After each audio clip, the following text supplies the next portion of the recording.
Magandang araw po sa inyong mga kabek. So magbibigay naman tayo ng komento, opinion regarding dito sa viral na haunted house. So direct to the point na po tayo. Ito'y po ay isang kwentong bayan, kwentong kababalaghan at kwentong katatakutan. Kaya sa mga for awareness po to, wag po kayo hingi ng hingi na video kasi may mga scammer po dyan. Baka mabasen po kayo ng mga clickbait. Pag pinindot nyo po yung click nyo is makuha lahat ng mga information nyo, lalo na yung mga bank account nyo po.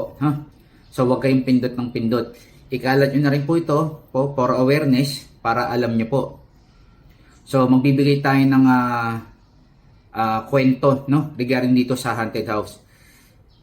Sinasabi po dun sa kwento na merong magkakabarkada, gusto nilang maligo o mag-swimming dito sa Quezon Province. So may napagtanungan sila dito, nagtatanong sila kung saan papunta po doon sa beach. So tinuro naman mamamayan ng Quezon kung saan po ang beach. So itong mga kabataan naman po ay hindi sila naniwala. Bagkus meron naman daw pong Google Map and then Waze, doon po sila naniwala.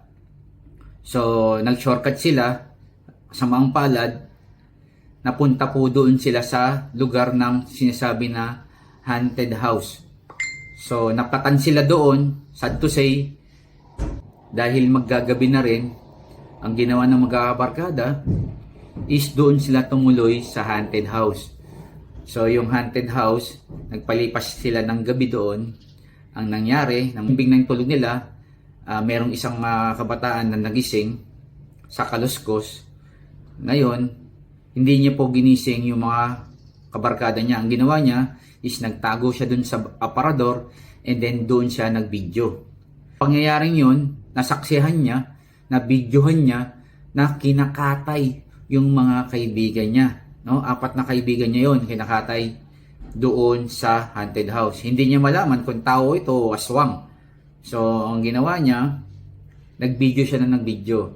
Ngayon, natapos yung pagkakatay dun sa mga kabarkada niya, nakakakuha siya ng pagkakataon na nakatakas siya, subalit, siya po ay nahuli rin at siya po ay kinatay din.